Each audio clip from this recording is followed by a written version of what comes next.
Hi, this is Jack, and I'm here to speak about the creation of paranoia. Okay, now, first let's go to the extensive manifestation of paranoia.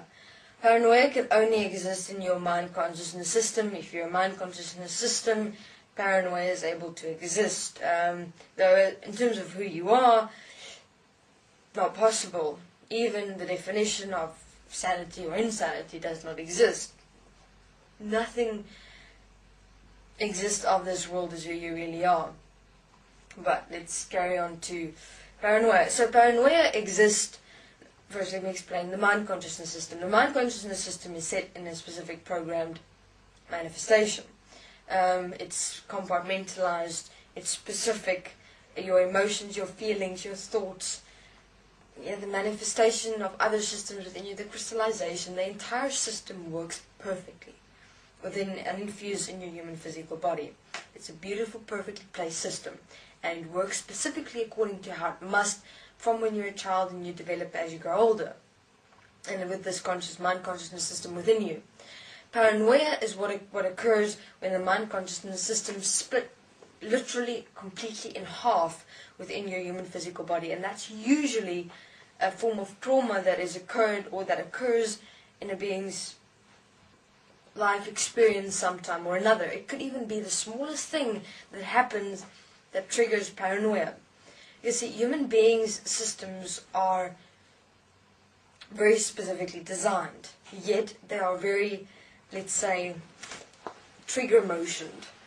So if anything happens that this mind consciousness system does not expect, that is not programmed within it to be able to handle such a situation, paranoia stems from this.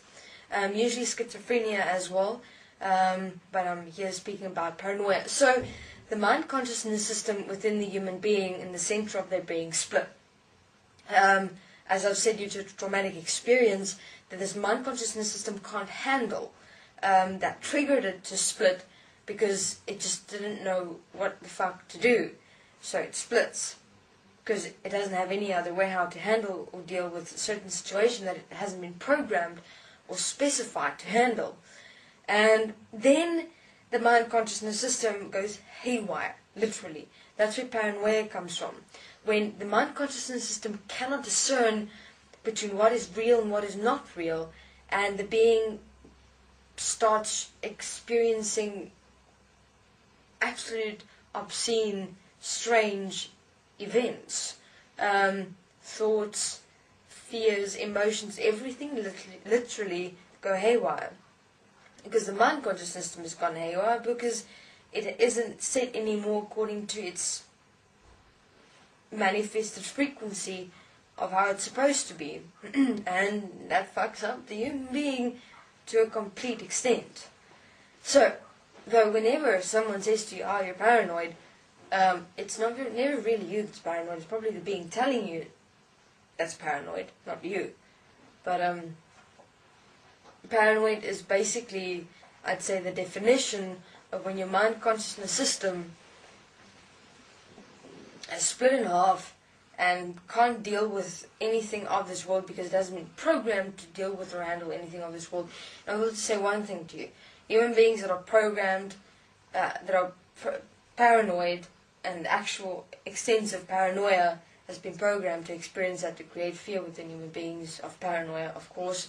And so in terms of all human beings in this world that actually experience the definition of paranoia in its most extensive extent, their lives have been programmed to do so. So in other words, they would have an event that takes place in their world, and then their mind consciousness system would basically split in half immediately, and then their mind consciousness system not able to discern between what is real and what is not real, what's going on, and the mind consciousness system actually looks like a, what can I say, like an animal of sorts, and just climb out and starts lodging itself into the human physical body completely, and then takes over because it hasn't a stability form anymore, and it's looking for stability in the human physical body somewhere, and it just goes haywire.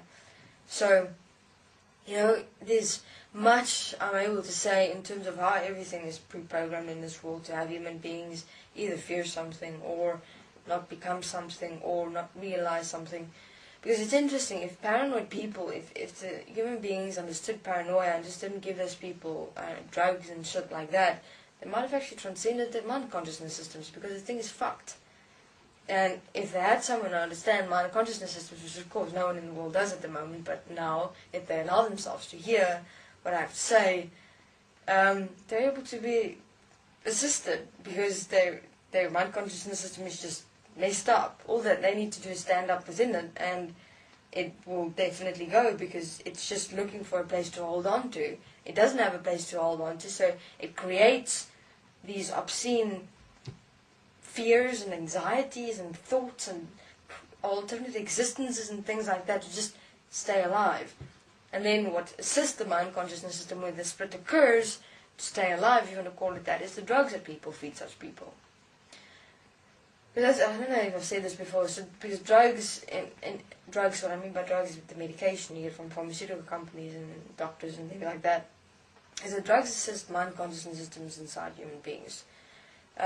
So when human beings have paranoia and they're given drugs, goodbye to them again. Drugs basically probably put that whole thing back together again for them. The mind consciousness system that split inside them. See, it's strange sometimes, when you ask the question of why has these things never been seen or asked, or just everything accepted, taken for granted. How everything got here, everything is just what it is. If you're sick, you're just sick.